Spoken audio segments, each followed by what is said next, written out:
గతంలో ఇదే కాళహస్త్రి వేదికగా మా cab max cab auto driver కుటుంబీకులందరినీ కూడా ఇక్కడ నుంచి తిరుపతి నుంచి కాళహస్త్రి ఈ సరౌండింగ్ లో అంతా కూడా మా డ్రైవర్ కుటుంబీకులు తిరుగుతూ ఉంటారు. టౌన్ ప్రాంతంలో తిరుగుతున్న ప్రతి ఒక్క ఆటో డ్రైవర్ దగ్గర కూడా 20 నుంచి 50 రూపాయలు చొప్పున గతంలో ఉన్నటువంటి ఈ బిఎఫ్ మధుసూదన్ రెడ్డి అని ఈయన గతంలో వాళ్ళ ప్రభుత్వ హయాంలో జగన్మోహన్ రెడ్డి పరిపాలన జరిగినప్పుడు ఆయన వసూలు చేసినటువంటి పరిస్థితి ఏంటిదంటే చాలా దౌర్భాగ్యమైన పరిస్థితి.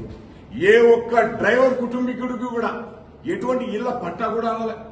ఆయన ఆ రోజు డీజిల్ రేట్లు 100 రూపాయల పైసలకైతే అవి పోయించుకోవడమే ఇబ్బంది పడతా ఉన్నటువంటి సమయంలో వీళ్ళ చేతుల నుంచి వాళ్ళ గుత్తేదారులు 20 రూపాయల నుంచి 50 రూపాయల వరకు వసూలు చేస్తూ దౌర్జన్యాన్ని జులు విధిస్తూ నువ్వు ఇయ్యకపోతే రోడ్డు మీద తిరగవని చెప్పి మా డ్రైవర్ కార్మికుల షర్టు పట్టుకుని కూడా గొడవలు చేసి రోడ్డు మీద రాద్ధాంతం చేసినటువంటి పరిస్థితి మేము చూసినాం.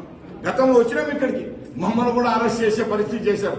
ఆనాడు డ్రైవర్లు అందరూ ఏకమయ్యారు కాబట్టి బిడ్డ నీకు భర్త పూజ జరుగుతుంది, రాష్ట్ర అధ్యక్షుడు ఆయన జోలికి వస్తే ఖబర్దార్ బిఎఫ్ మధుసూదన్ రెడ్డి నీ బియ్యం గింజలు రాలుతాయింది. ఆ రోజు మా వాళ్ళందరూ వార్నింగ్ ఇస్తే వెనక్కి తగ్గిండు. అట్లాంటి పరిస్థితి ఈ బిఎఫ్ మధుసూదన్ రెడ్డి వారి పరిపాలన వారి సైకో పాలన జరిగింది ఆ రోజుల్లో. అదే విధంగా ఇక్కడ ఏ కంపెనీ కూడా వదిలిపెట్టలే, ఆయన ఏ కార్మికుని వదిలిపెట్టలే, ఏ ఒక్క ప్రజలను వదిలిపెట్టలే. ప్రతి ఒక్కటి లంచగొండి చేష్ట చేసింది కాబట్టి 6 అడుగుల గోతి తీసి పాత రేసినాం, రాజకీయ సమాధి కట్టినాం బిఎం మధుసూదన్ రెడ్డికి. అందుకనే బొజ్జల గోపాలకృష్ణారెడ్డి తనేడు బొజ్జల సుధీర్ రెడ్డి గారిని గెలిపించుకొని అసెంబ్లీలో కూర్చొని ఉన్నాడు. ఈ యొక్క కాళహస్తి నియోజకవర్గానికి సంబంధించిన ప్రజల గురించి అక్కడ లేవనెత్తుతా ఉంటే నిజంగా ఈ కష్టాలను అక్కడ చెప్తా ఉంటే చాలా ఆనందం వేస్తా ఉంది. అందుకనే నేను చెప్తా ఉన్నా, ఈ కాళహస్తి ప్రజలారా, మీకు వెన్నంటే అన్న సుధీర్ అన్న ఉంటాడు, కార్మికులు మా డ్రైవర్లు అయితే మేమున్నాం.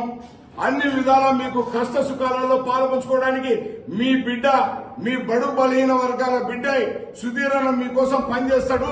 ఆ సుధీర్ రెడ్డి అన్న వెంటే నిలబడండి.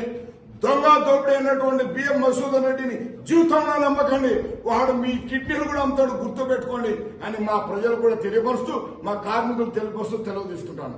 ధన్యవాదాలు మిత్రులారా.